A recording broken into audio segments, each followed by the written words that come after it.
प्राचीन कथा लेकर आए हैं। एक समय की बात है, किसी नगर में एक राजा था। उसके राज्य में प्रजा बहुत सुखी थी। एकादशी के दिन उसके राज्य में कोई भी अन्न ग्रहण नहीं करता था और ना ही अन्न को बेचता था। सभी लोग फलाहार करते थे। एक बार भगवान श्री हरि ने राजा की परीक्षा लेने का विचार किया। तब भगवान श्री हरि एक सुंदर स्त्री का रूप धारण करके सड़क पर बैठ गए। जब राजा वहां से गुजरा तो उसने उस स्त्री को देखा और उसकी सुंदरता देखकर चकित रह गया।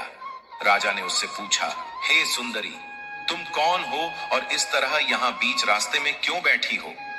तब सुंदर स्त्री बने भगवान बोले, मैं बेसहारा हूँ। इस दुनिया में मेरा कोई जानने वाला नहीं है, मैं किससे सहायता मांगू?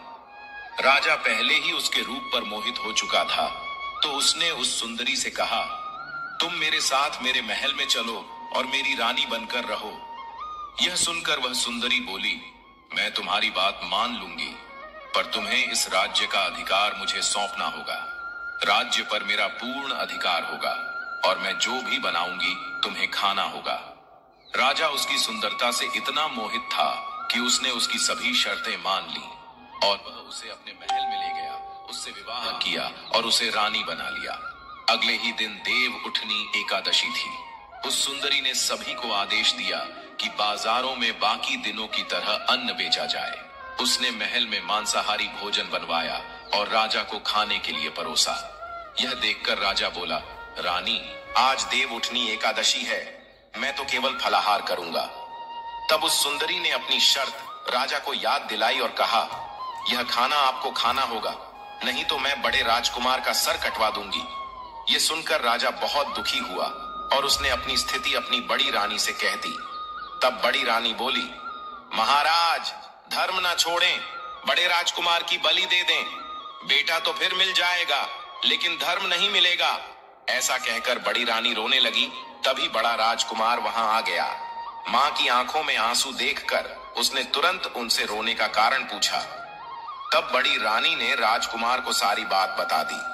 इस पर राजकुमार बोला, मैं सिर कटवाने के लिए तैयार हूं, पिताजी के धर्म की रक्षा जरूर होगी। राजा दुखी मन से राजकुमार का सिर देने के लिए तैयार हो गया। तभी उस सुंदर स्त्री के रूप में भगवान विष्णु प्रकट हुए और असली बात बताई। उन्होंने कहा, हे राजन, तुम इस कठिन परीक्षा में उत्तीर्ण हुए हो। भगवान ने प्रसन्न मन से राजा को वर मांगने के लिए कहा। तब राजा बोला, हे प्रभु, हमारे पास आपका दिया सब कुछ है, आप हम पर अपना आशीर्वाद बनाए रखें और हमारा उद्धार करें। उसी समय वहां एक विमान उतरा। राजा ने बड़े राजकुमार को राज्य सौंप दिया और विमान में बैठकर परम धाम को चला गया।